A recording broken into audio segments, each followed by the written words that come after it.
सारी, ये इसका ताल्लुक बलोचिस्तान से है।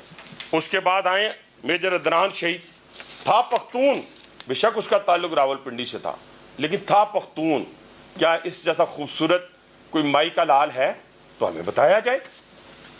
फिर उसके बाद आए कैप्टन रूउल्लाह, ये केपीके से है, ये क्या है? तो हमें बताया जाए। फिर उसके बाद आए कैप्टन रूउल्लाह, ये केपीके से है, ये केपीके से है। 40,000 कश्मीरी जो हैं वो इस फौज के अंदर मौजूद हैं। ये हमारा तहसीन सिपाही है जो तकरीबन अभी दुनिया में भी नहीं आया था, जो उसका बेटा अभी दुनिया में आया, न्यू बॉर्न बेबी जिसे कहते हैं, उसने अपने बाप की शक्ल भी नहीं देखी थी, वो बेवा छोड़ के और एक छोटा बच्चा छोड़ के इस मुल्क की खातिर। ये आ जाए मेजर इसहाक शहीद, इसका खुशाब से ताल्लुक था, 1 साल का बेटा छोड़ के और बेवा छोड़ के। मुझे ये बताएं कि मैंने तस्वीर इसलिए आपके सामने रखी, एक पाकिस्तानी की ऐसे, ये बड़े मज़ेदार बातें हैं, प्रोटोकॉल लेके फिर रहे होता है बंदा, तो भूला होता है कि शायद बस हम इसी दुनिया में रहते हैं। ये जो आज हमारे प्रोटोकॉल हैं या आज हमारा पोर्टफोलियो है, ये इस पाकिस्तान की बदौलत है। अब इशू क्या है? पाकिस्तान की तरफ हर तरफ से हमलावर है, दुश्मन हमलावर है। हमने ये कह दिया, आप मुझे ये बताएं कि शहीद की जो मौत है वो कौम की हयात है। और तीसरी बात ये है, क्या हम इस मुल्क के अंदर क्या टैक्स, कितना टैक्स देते हो यार?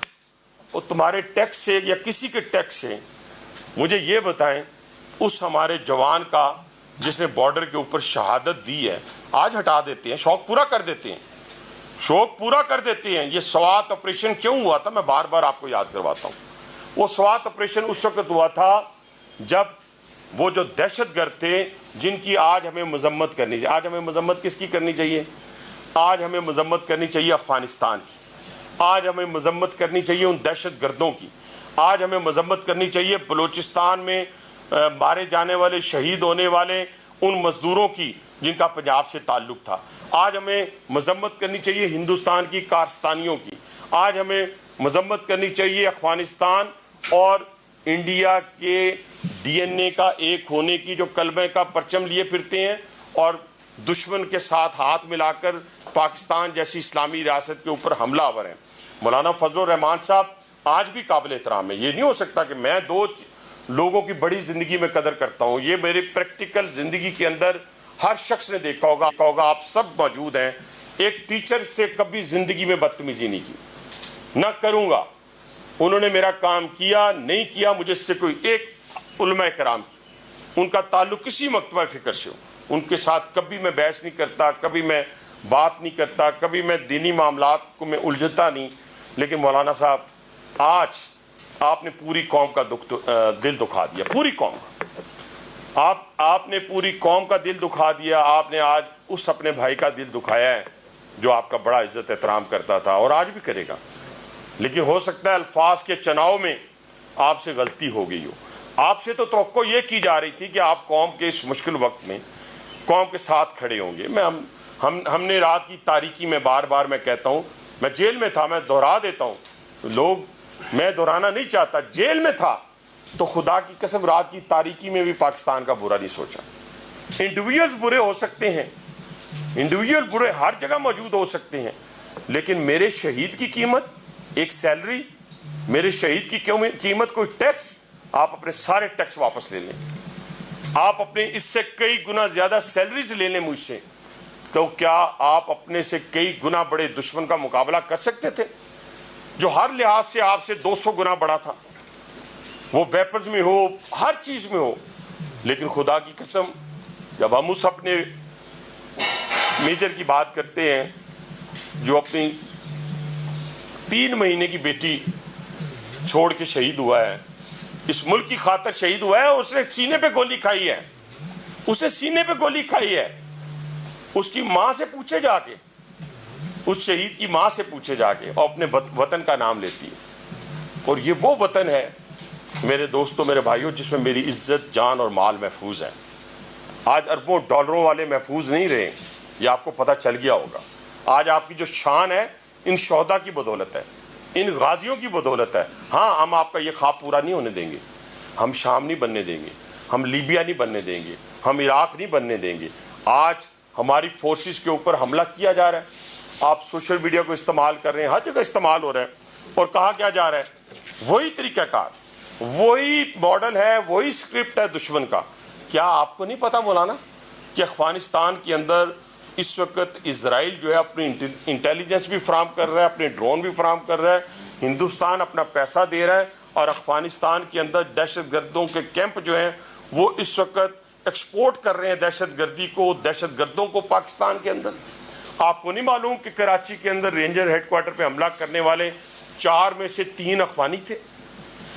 क्या कौन सा टैक्स, क्या मैं कह सकता हूँ कि आज ये फौज ये शहादतों की बदौलत पाकिस्तान कायम है, खुदा की कसम शहादतों की बदौलत पाकिस्तान कायम है।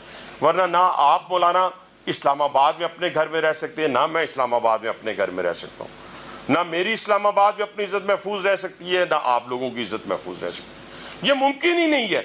आप देखें, लोग दुश्मन हमें पहले फिरका वारियत में उलझाया दुश्मन ने, उस पर दुश्मन को शिकस्त हुई, हम भाई आपस में नहीं लड़े।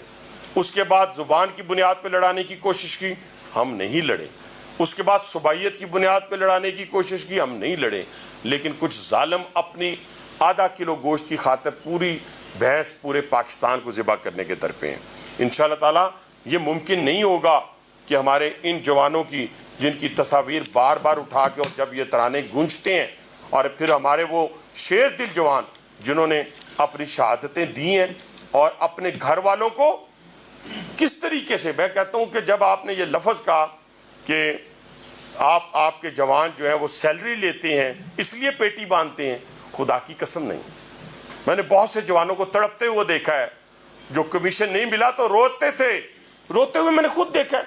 हमारे पास सिफारशी आते थे, यार हमें करवा दें। उनको पता होता था कि मैं जाऊंगा, माँ को पता है, बाप को पता है, वो काकूल एकेडमी में छोड़ के आते हैं, पता है इसने शहीद हो जाना है। मुझे अफसोस इस बात का है कि वो दुश्मन जिसकी हमें मजम्मत करनी चाहिए, दिन रात उनके खिलाफ बात करके अपनी कौम को यकजा करना चाहिए। और उलमा कराम का प्लेटफॉर्म ऐसा प्लेटफॉर्म है जहाँ से उठने वाली आवाज़ आपको पता है कि वह पूरी कौम को अट्रैक्ट करती है। वहाँ ना फिर कोई पंजाबी रहता है, ना कोई पख्तून रहता है, ना सराइकी, ना कश्मीरी, कोई नहीं रहता। लेकिन ये होता है कि पूरी कौम इकट्ठी हो जाती है उलमा कराम की आवाज़ के ऊपर।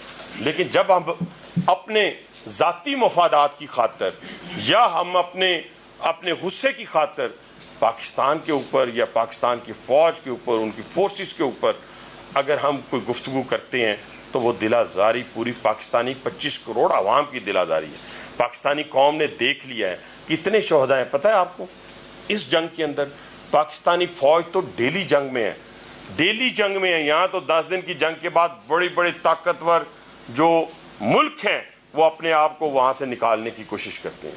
आज 35 साल से 12,000 शोहदा की वारिस है, 12,000 शोहदा की वारिस, 6,000 डिसेबल की वारिस है, गाजियों की वारिस है।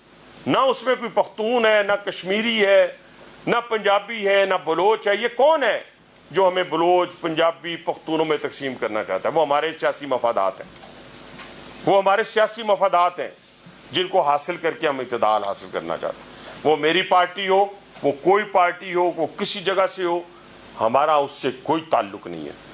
और यही बात मैं अब दोबारा दोहराने जा रहा हूँ कि अगर किसी को ज़रूरत है डबल ट्रिपल सैलरी की, मैं इस ऑफिस में मौजूद हूँ, कल आए यहाँ पे और अपना जवान बच्चा देता जाए। और वो काकड़ शहीद, मेजर अदनान शहीद और मेरे सिपाहियों की बदौलत। और क्या आपको याद नहीं मेजर अजीज़ भट्टी शहीद? क्या आपको सरवर शहीद जो है वो याद नहीं? महफूज शहीद याद नहीं? ये कौन लोग थे जिन्होंने अपनी जानों के नजराने पेश करके सारी ज़िंदगी के लिए अमर हो गए? तो हमारे शहीद का कोई मुकाबला नहीं, हमारे गाजी का कोई मुकाबला नहीं है, और ना उसकी कोई कीमत है। ना मैं उसकी जूती के बराबर हूँ, ना कोई मेरे शहीद की जूती के बराबर है। कोई भी हो इस पाकिस्तान के अंदर मेरी शहीद की जूती के बराबर कोई नहीं है जिसने अपना गरम गरम लहू जो है इस पाकिस्तान की खातिर दिया। ये मेरा ईमान की हद तक बात है। इसके बाद भी अगर हमें परखच्चे भी उड़ा दिए जाएं, हमारे औलाद में से कोई ऐसा काम करे जो हमारी फोर्सेस के खिलाफ जाता है, हमारे पाकिस्तान के खिलाफ जाता है, हमारे रिश्तेदारों से, हमारे घर से भी कोई, उनके लिए भी यही जुबान है, उनके लिए भी यही है।